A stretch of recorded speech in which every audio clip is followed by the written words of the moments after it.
Why did you enroll in a teaching program? Is it because your parents force you to do so? Because of a practical reason? Or you just badly want to become a teacher? Plain and simple.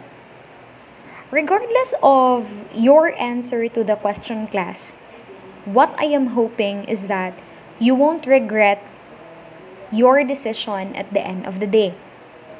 In fact, you cannot say that the decision you made is the right one or the wrong one. You will see it yet as you go along the process of facing the aftermath of your action. On the other hand, I officially welcome you to the teaching profession.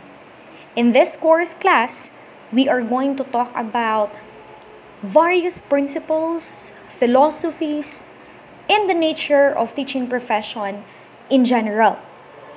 In this first lesson, I'd like you to know about the objectives of this lesson. First, I hope that at the end, you will be able to define vocation, mission, and profession in your own words. Second, you are able to distinguish teaching as a vocation, mission, and profession. Third, determine the primary aspects of a profession. And fourth, demonstrate appreciation of teaching.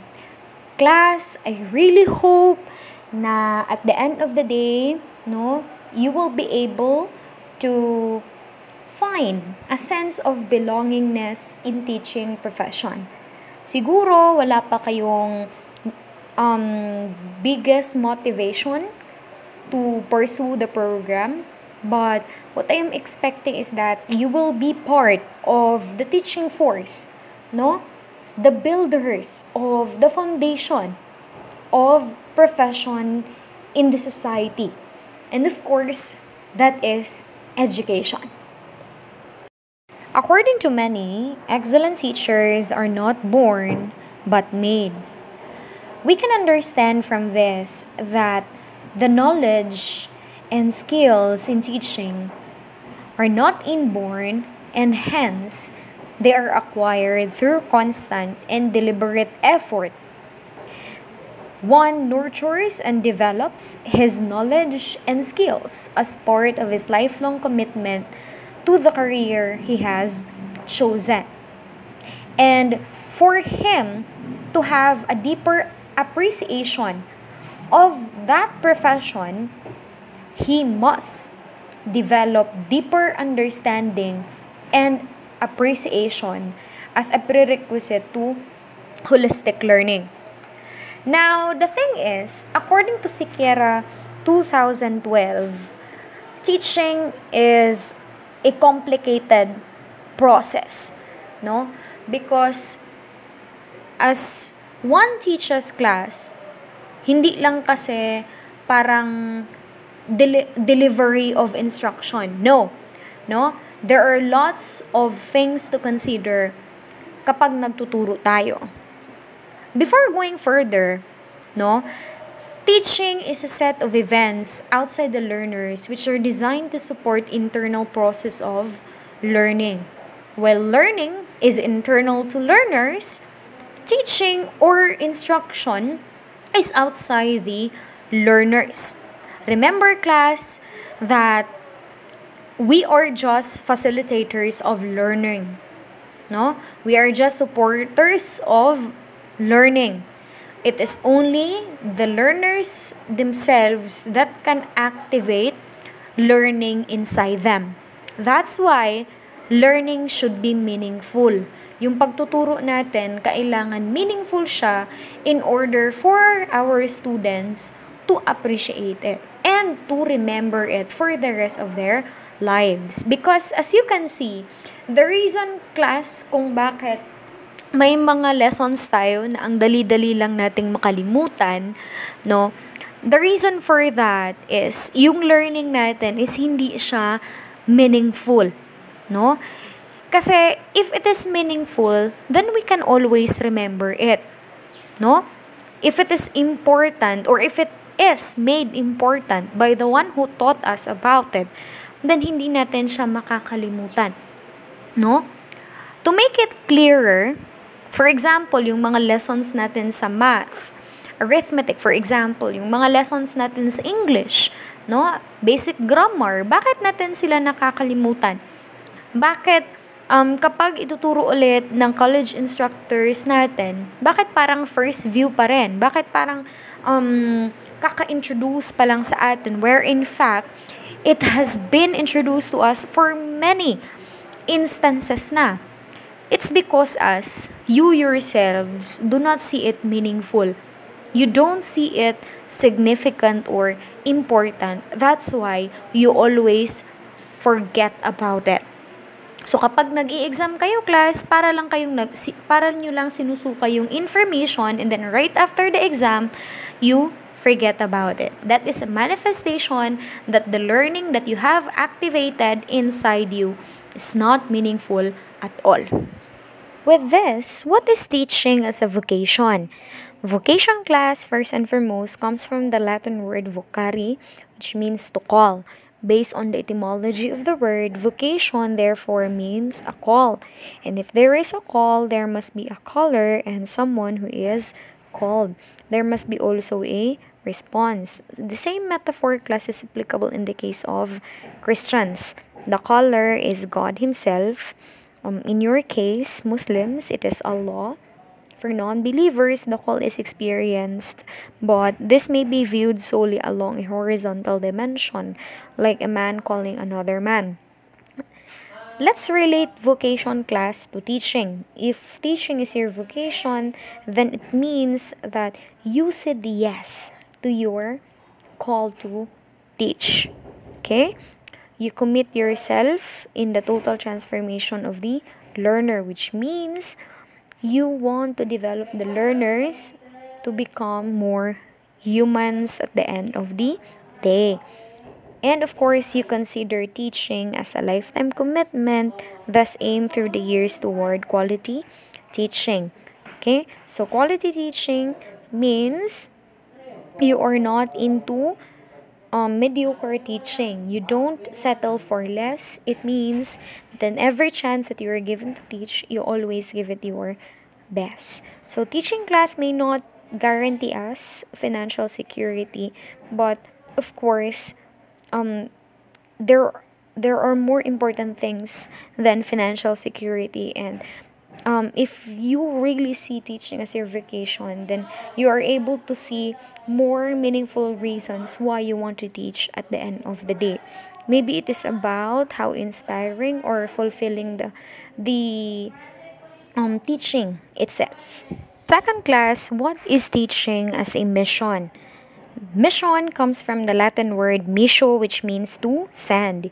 You are called to be a teacher and you are sent into the world to accomplish a mission, and that is to teach. Of course, if you have a mission, you have a task assigned, and naturally, you are going to prepare in order for you to do the task at the end of the day. No? So, in your case, the very preparation for teaching is the pre-service training, or in other words, the college years or the study that you have in college. Because of this, you cannot take your studies for granted. Remember, class, you cannot teach what you don't know. You cannot give your students the things that you don't have. So how can you teach something if you don't know a single thing about the subject matter? No? So, before you become a teacher, you need to be motivated in studying. You need to love studying, because once a teacher, forever a student. No? You also see yourself, class, as a unique, no, and a significant contributor to the humanization of life on earth. You see yourself as a catalyst for positive change. That's why, class, you don't take teaching as a mediocre thing. No, you don't settle for less, because your main motivation is that you can make a difference. No? And of course, you teach because you believe that every child is entrusted to you. No, whatever future that that child may have, you affect it. Isa ka sa mga molders ng future ng mga bata. So, kung gusto mong magkaroon sila ng magandang future, then basically, you need to do good, better, or even best in your teaching. No? Lastly, we have teaching as a profession. Now, if you take teaching as your profession, this means that you must be willing to go through a long period of preparation and a continuing professional development. Remember, class, the end of your college years is not yet the end. In fact, it is a beginning of a bigger challenge. And because of that, you need to pursue professional development as a response to the changing demands of the community. No? So, in order for you to gain meaningful knowledge then, meaningful skills, kailangan mas mag-aral ka pa so that mas may maibabahagi ka pa rin sa development ng mga estudyante mo. Okay? So, you need to strive for excellence. No? So, excellence is the goal. You should not focus or you should not settle on the pwede na mentality. Yung mga sinasabi natin, class, na stress lang, okay na. Diba? Pasado lang, ma'am, okay na. So, let's eradicate that kind of idea. No, we should always aim for the best. We should always aim for excellence. Although that perfection is quite impossible, it's really not possible, no, perfection, but it is good that we have the mark of excellence. Okay? So, let me just read to you, class, the remark of Dr. Josette T. Bio, no, the first Asian teacher to win the Intel Excellence in Teaching Award. In fact, class, a heavenly body, no, parang a small planet was named after her because of her contribution to education. Ito yung sinabi niya, class. Teaching may not be a lucrative position. It cannot guarantee financial security. It even means investing your personal time, energy, and resources. Sometimes it means disappointments, heartaches, and pains. But touching the hearts of people and opening the minds of children can give you joy and contentment which money could not buy. These are the moments I teach for, and these are the moments I live for. Hopefully, class, you will have your moment as a teacher too in the future. No? All the things that you experience today, all these challenges, all these depressing things that we have in our circumstance today, don't worry because everything, no, everything happens for a reason. And if you see this, no, in a positive way, magkakaroon din, class, ng brighter future for you. That is if you give teaching a chance and if you give yourself a chance. Now, there are primary aspects of a profession. The first one is a specialized body of knowledge. No? Effective teacher possesses of at least 4 kinds of knowledge. We have the content knowledge, the pedagogical content knowledge, the general pedagogical knowledge, and the knowledge of learners in their characteristics. Okay? Let's have first content knowledge. So when you say content knowledge, class, this is your knowledge about the subject matter. Okay? For you to teach English, for example, you need to be knowledgeable in English. For you to teach mathematics, you need to be knowledgeable in mathematics. Okay? Second, pedagogical content knowledge. The special amalgam of content and pedagogy that is uniquely the province of teachers, their own special form of professional understanding. So this refers, class, to your knowledge of your profession itself, your understanding of teaching, how teaching profession works, how teaching profession affects educative process, how you see yourself as a teacher. Next, general pedagogical knowledge, no? Refers to broad principles and strategies of classroom management and organization that appear to transcend subject matter. So your techniques, your strategies, your skills, no? I don't know if you agree with me, but not all intelligent people class can teach. No matter how intelligent you are, if you don't know how to teach, you don't know how to impart your knowledge to your students, then basically it won't matter, no? Gaano ka pa katalino, kahit gaano ka pa kagaling mag-English, kahit gaano ka pa ka-elaborate, if your students don't understand you, then it is all for nothing. Next, knowledge of learners and their characteristics. No? I had mentioned it in Ed 111 na for us to develop harmonious relationship with our students class, and for us to be effective and efficient in our teaching, we need to understand the nature of our learners, no? We have to have an idea about their learning styles, their types of intelligences, no? Their strengths and their weaknesses, so that we may able to contribute to their development. Kasi class, mahirap kung magtuturo lang tayo tapos hindi natin alam kung saan tayo magsisimula. So, kailangan pala class na meron munang needs analysis. No? Yun. For example, class, to make it clearer, no? Hindi ka pwedeng, for example, magtuturo ka ng algebra, and yet, you don't consider the prior knowledge of your students. So, hindi sila matututo ng algebra kung hindi rin pala sila marunong mag-add ng integers, for example. Nalilito pa sila sa mga signs, positive and negative. That is in simple arithmetic, ha? So how much more in algebra? How can they proceed to complicated problems if you don't know how to solve simple problems? No? So ito yung sinasabi natin na there should be a needs analysis first. Na you need to know the nature of your students first, no, before proceeding to your instruction delivery. Second, training for licensure. Although that your license class is not everything, however, it contributes so much. No, it contributes so much because that is actually a proof na we are eligible in teaching.